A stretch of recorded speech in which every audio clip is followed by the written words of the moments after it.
Sir, ഈ തെരഞ്ഞെടുപ്പിന് ശേഷം, അതായത് കേരളത്തിൽ നടന്ന നിയമസഭാ തെരഞ്ഞെടുപ്പിന് ശേഷം പലരും സിപിഎമ്മിന്റെ പരാജയത്തെക്കുറിച്ചും യുഡിഎഫിന്റെ വിജയത്തെക്കുറിച്ചും ഒക്കെ ചർച്ച ചെയ്തിരുന്നു. അക്കൂട്ടത്തിൽ ഒരിക്കൽ പോലും ബിജെപിക്ക് എന്തുകൊണ്ടായിരിക്കാം 3 സീറ്റിൽ ഒതുങ്ങേണ്ടി വന്നത് എന്നതിനെക്കുറിച്ച് വലിയ ചർച്ചകൾ നടന്നില്ല. ബിജെപിക്ക് 3 സീറ്റ് ലഭിച്ചു എന്നതിനെക്കുറിച്ചാണ് പലരും ചർച്ച ചെയ്തത്. പക്ഷേ അതിനേക്കാളുപരി ബിജെപിക്ക് വലിയൊരു വിജയം ഇക്കഴിഞ്ഞ തെരഞ്ഞെടുപ്പിൽ നടത്താൻ സാധിക്കുമായിരുന്നു. അതിനുള്ള മുന്നൊരുക്കങ്ങൾ നേരത്തെ നടത്തിയിരുന്നു, അല്ലെങ്കിൽ അത്തരത്തിലുള്ള തീരുമാനങ്ങൾ കേന്ദ്രത്തിന്റെ ഭാഗത്തു നിന്ന് വരുന്നു എന്നൊക്കെയുള്ള റിപ്പോർട്ടുകൾ പലപ്പോഴായി പുറത്തു വന്നിരുന്നു. പക്ഷേ തെരഞ്ഞെടുപ്പ് അടുത്ത സമയത്ത് വേണ്ട രീതിയിൽ പ്രവർത്തിക്കുന്ന, അല്ലെങ്കിൽ അത്തരത്തിൽ കൂടെ നിൽക്കും എന്നുറപ്പുള്ള ആളുകളെ ചേർത്ത് പിടിക്കുന്ന ഒരു ബിജെപി അല്ല നമ്മൾ കണ്ടത്. പകരം അതിനൊക്കെ വിപരീതമായ ചില തീരുമാനങ്ങളാണ് ബിജെപി എടുത്തത്. ബിജെപിയുടെ ഇത്തരം തീരുമാനങ്ങൾ, അല്ലെങ്കിൽ ബിജെപി സ്വീകരിച്ച നിലപാടുകൾ, ഇതൊന്നും പിന്നീട് മാധ്യമങ്ങളിൽ പോലും നമ്മൾ കണ്ടില്ല. അത്തരം കാര്യങ്ങളൊന്നും മാധ്യമങ്ങൾ പോലും വാർത്തയാക്കിയില്ല എന്ന് വേണമെങ്കിൽ പറയാൻ സാധിക്കും. ഞാൻ ഈ പറഞ്ഞ നിലപാടിൽ സ്റ്റാൻലി സാർ എത്രത്തോളം യോജിക്കുന്നുണ്ട്? ബിജെപിക്ക് 3 സീറ്റ് മാത്രമല്ല, അതിൽ കൂടുതൽ കേരളത്തിൽ ഇക്കഴിഞ്ഞ തിരഞ്ഞെടുപ്പിൽ ലഭിക്കുമായിരുന്നു. പക്ഷേ ബിജെപിയുടെ ഐഡിയോളജിയിൽ എവിടെയൊക്കെയോ ഒരു പാകപ്പിഴകൾ നടന്നിട്ടുണ്ട്. സാർ എങ്ങനെ വിലയിരുത്താം? ഇത് ഒരു കാര്യം പറയാം. കേന്ദ്ര ബിജെപി ഉണ്ട്, 28 സ്റ്റേറ്റിലും ബിജെപി ഉണ്ട്. അതില് കേരള ബിജെപിയും തമിഴ്നാട് ബിജെപിയും കഴിഞ്ഞ 45 വർഷമായിട്ട് ഒരു കൃത്യമായ പൊസിഷനിങ്, ഒരു ഇലക്ഷൻ പൊസിഷനിങ് നടത്താൻ ഈ 2 യൂണിറ്റിനും പറ്റിയിട്ടില്ല. 2 യൂണിറ്റുകളും വലിയ വലിയ കാര്യങ്ങൾ പറയും. ഇലക്ഷന്റെ റിസൾട്ട് വന്നു കഴിഞ്ഞ് കഴിയുമ്പോൾ അതിന് നേരെ വിപരീതമായിരിക്കും. അതിന് കാരണം ഒന്നാമത്തെ കാര്യം, ഐഡിയോളജിയിൽ ഉറച്ചു നിന്നുകൊണ്ട് ആ ഐഡിയോളജിയെ സപ്പോർട്ട് ചെയ്യുന്ന ആൾക്കാരെ കൂടെ ചേർത്താൻ പറ്റുന്നില്ല. ഓക്കെ, ബിജെപിയുടെ ഐഡിയോളജി എന്ന് പറയുന്നത് ഹിന്ദുത്വവും വികസനവുമാണ്, ദേശീയതയാണ്. ഈ 3 കാര്യങ്ങളെ ഉൾക്കൊള്ളുന്ന ആൾക്കാരെ കൂടെ നിർത്തുന്നതിന് പകരം താൽക്കാലിക ലാഭത്തിന് വേണ്ടി ഈ ഐഡിയോളജികളെ ശക്തമായിട്ട് എതിർക്കുന്ന ജിഹാദി, evangelist, communist, Congress, third front, prostitute, അങ്ങനെ തുടങ്ങി വിവിധ ഇന്ത്യ വിരുദ്ധ ഹിന്ദു വിരുദ്ധ ശക്തികളുടെ പുറകെ പോയി തോക്കും. തോറ്റു കഴിഞ്ഞ് ഞാൻ പറയുമ്പോൾ ഞങ്ങൾ തിരുത്തു എന്ന് പറയും. പിന്നെയും തിരുത്തത്തില്ല. അടുത്ത ഇലക്ഷനിലും ഇതേ മിസ്റ്റേക്ക് തന്നെയാണ്. ഞാനൊരു ഉദാഹരണം പറഞ്ഞാൽ, ഞാൻ കഴിഞ്ഞ 2025 ഓഗസ്റ്റിൽ കേരള ബിജെപി ഒരു തീരുമാനം എടുക്കുന്നു. ഇവാഞ്ചലിസ്റ്റുകളുടെ വോട്ട് മൊത്തം കിട്ടാൻ പോകുന്നു. അതുകൊണ്ട് ക്രിസ്ത്യൻകള്, കാസ, ദേശീയവാദികളായിട്ടുള്ള ക്രിസ്ത്യാനികളെല്ലാം മാറി നിൽക്കുക. മുഴുവൻ മെത്രാനും മുഴുവൻ അച്ഛനും വോട്ട് ചെയ്യാൻ പോവാണ്, മുഴുവൻ സഭകൾ വോട്ട് ചെയ്യാൻ പോവാണ്. അവരുടെ വോട്ട് വാങ്ങിച്ച് ബിജെപി ജയിക്കാൻ പോകും. ഞാനൊക്കെ നവംബറിൽ പഞ്ചായത്ത്, മുനിസിപ്പാലിറ്റി, കോർപ്പറേഷൻ ത്രിതല തെരഞ്ഞെടുപ്പിന് ചെന്നപ്പോൾ ഞങ്ങളോടൊക്കെ പറഞ്ഞു, കൂടുതൽ അഭ്യാസങ്ങളൊന്നും ഇറക്കിയേക്കല്ല, ഇവിടെ വർഗീയതയൊന്നുമില്ല, കംപ്ലീറ്റ് സെക്യുലറിസമാണ്, നമ്മൾ എല്ലാ സീറ്റും ജയിക്കാൻ പോവുകയാണ്, എല്ലാ സഭകളും മെത്രാന്മാരും അച്ഛന്മാരും എല്ലാം നമുക്ക് വോട്ട് ചെയ്യാൻ പോകുന്നു. അതുകൊണ്ട് ക്രിസ്ത്യൻകളും ദേശീയവാദി ക്രിസ്ത്യാനികളും ഒക്കെ വളരെ ലിമിറ്റഡ് ആയിട്ട് ബിഹേവ് ചെയ്യണം. നമുക്ക് വലിയ സന്തോഷം, എങ്ങനെയാലും പാർട്ടി ജയിച്ചാൽ മതി, ഇനി ആര് വോട്ട് ചെയ്തിട്ടാണേലും കുഴപ്പമില്ല, പാർട്ടി ജയിച്ചാൽ മതി, ഇവാഞ്ചലിസ്റ്റ് വോട്ട് ചെയ്യാൻ പോകുന്നു എന്ന് പറഞ്ഞതോടെ ഭയങ്കര സന്തോഷം. പക്ഷെ എണ്ണിക്കഴിഞ്ഞ് കഴിഞ്ഞപ്പോൾ ഇവാഞ്ചലിസ്റ്റിന്റെ വോട്ടെല്ലാം പഞ്ചായത്ത് ഇലക്ഷനിൽ UDF-നാണ് പോയത്, മിച്ചമുള്ളത് LDF-നും പോയി. ബിജെപിക്ക് ഒരു ഇവാഞ്ചലിസ്റ്റ് വോട്ടും പഞ്ചായത്ത് ഇലക്ഷനിൽ കിട്ടിയില്ല. അപ്പൊ നമ്മൾ പാർട്ടിക്ക് റിപ്പോർട്ട് ചെയ്തു. പാർട്ടിക്ക് റിപ്പോർട്ട് ചെയ്യുമ്പോൾ പാർട്ടി പറയുന്നത് അത് അസംബ്ലി ഇലക്ഷനിൽ എല്ലാം പറഞ്ഞു തീർത്തു. അസംബ്ലി ഇലക്ഷനിൽ നമ്മളെ 140 മണ്ഡലത്തിലും ജയിപ്പിക്കാവുന്ന ഇവാഞ്ചലിസ്റ്റുകളെ ഏറ്റെടുത്തിരിക്കുകയാണ്. അതുകൊണ്ട് അവര് നമ്മളെ സഹായിക്കും, നിങ്ങൾ ദയവ് ചെയ്ത് ഉപദ്രവങ്ങളൊന്നും ഉണ്ടാക്കില്ല. നമ്മൾ ഉപദ്രവമൊന്നും ഉണ്ടാക്കുന്നില്ല, പാർട്ടി ജയിക്കണമെന്നുള്ളതേ ആഗ്രഹമുള്ളൂ. അപ്പോ അസംബ്ലി ഇലക്ഷനിലും നമ്മൾ പ്രചരണത്തിന് വേണ്ടി നമ്മുടെ ജില്ലയിലുള്ള പ്രമുഖ മണ്ഡലങ്ങളിലൊക്കെ എന്നാൽ പ്രചരണം നടത്തിയേക്കാവുന്ന നാട്ടിച്ചു. അപ്പോഴും പറയുന്നു, നിങ്ങളൊക്കെ കണ്ടു കഴിഞ്ഞാൽ ഇവാഞ്ചലിസ്റ്റുകളുടെ വോട്ട് നഷ്ടപ്പെടും, നിങ്ങൾ ആരും പ്രചരണത്തിനൊന്നും ഇറങ്ങിയേക്കരുത്.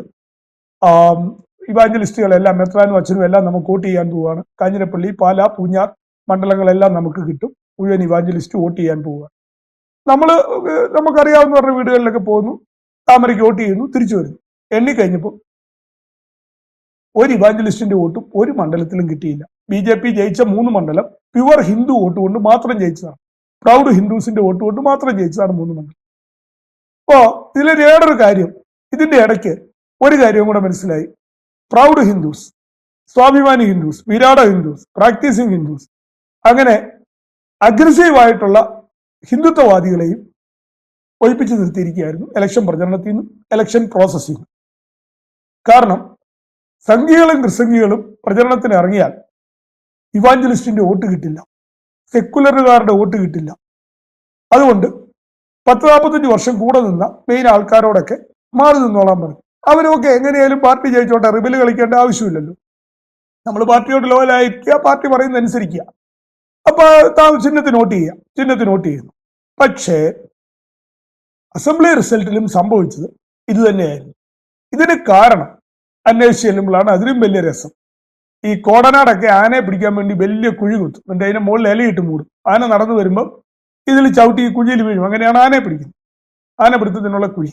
ഇപ്പൊ കേരളത്തിൽ സംഭവിച്ചിരിക്കുന്നത്, കേരളത്തിലെ ഇവാഞ്ചലിസ്റ്റ് ലോബി കുഴിച്ച പടുകുഴിയിലോട്ട് BJPയുടെ നേതൃത്വം കംപ്ലീറ്റ് പോയി വീണു എന്ന് മാത്രമല്ല, BJPയുടെ ഘടകകക്ഷിയായിട്ടുള്ള BDJS പ്രോ ലെഫ്റ്റ് ആയിട്ടുള്ള സമീപനവും, BJPയുടെ ഒരു സംഘടനയായിട്ടുള്ള മൈനോറിറ്റി മോർച്ച UDFന്റെ ഘടകകക്ഷിയായിട്ടുമാണ് വർക്ക് ചെയ്യുന്നത്. മൈനോറിറ്റി മോർച്ച കഴിഞ്ഞ 2 വർഷമായിട്ട് എന്താണ് ചെയ്യുന്നത് എന്താണെന്നുള്ള കാര്യം BJP അന്വേഷിച്ചില്ലെങ്കിൽ സംഭവിക്കാൻ പോകുന്നത്, കഴിഞ്ഞ 12 വർഷം കൊണ്ട് BJPയിലോട്ട് ഒഴുകി വന്നിട്ടുള്ള ദേശീയവാദികളായിട്ടുള്ള ക്രിസ്ത്യാനികൾ തിരിച്ച് വീണ്ടും UDFിലോട്ടും LDFിലോട്ടും പാർട്ടി പാർട്ടിയിലോട്ടും ഒക്കെ പോകുന്നു. അതാണ് ആ ഒരു പ്രശ്നം തടയാൻ പറ്റുന്നില്ല. മൈനോറിറ്റി മോർച്ച ദേശീയവാദികളായിട്ടുള്ള ആൾക്കാരാണ് മൈനോറിറ്റി മോർച്ചയെ കൊണ്ടു നടക്കേണ്ടത്. ദേശീയവാദികളാണ് അതിൻ്റെ അകത്ത് വേണ്ടത്. ഇപ്പൊ ഐഡിയോളജിക്കലായിട്ടും സ്ട്രക്ചറലായിട്ടും BJPക്ക് വലിയ പിഴവ് സംഭവിച്ച 2 ഇലക്ഷനാണ് പഞ്ചായത്ത് ഇലക്ഷനും ഈ അസംബ്ലി ഇലക്ഷനും. ഇനി 3 വർഷം കഴിഞ്ഞാണ് അടുത്ത ഇലക്ഷൻ വരാൻ പോകുന്നത്, പാർലമെന്റ് ഇലക്ഷൻ 2029. ആ സമയത്തേക്ക് കൃത്യമായിട്ടുള്ള പുനഃസംഘടന നടത്തി, കൃത്യമായിട്ടുള്ള ഐഡിയോളജി ഇൻഫ്യൂഷൻ നടത്തി, കൃത്യമായി ഈ കാര്യങ്ങൾ മുന്നോട്ട് നീക്കിയില്ലെങ്കിൽ ഇതിലും വലിയ ദുരന്തമായിരിക്കും ഉണ്ടാകുന്നത്. ഈ 3 സീറ്റ് കൊണ്ട് സംഭവിച്ച ദുരന്തത്തെ മറച്ചു വെക്കാൻ പറ്റത്തില്ല. 3 ജയിച്ചവരെ അഭിനന്ദിക്കുന്നു. നമ്മുടെ ബഹുമാന്യ രാജീവ് ചന്ദ്രശേഖർജിക്ക് പിന്തുണയും കൊടുക്കുന്നു. അദ്ദേഹം പരിശ്രമശാലിയാണ്, ആ പരിശ്രമങ്ങൾക്കും പിന്തുണ കൊടുക്കുന്നു.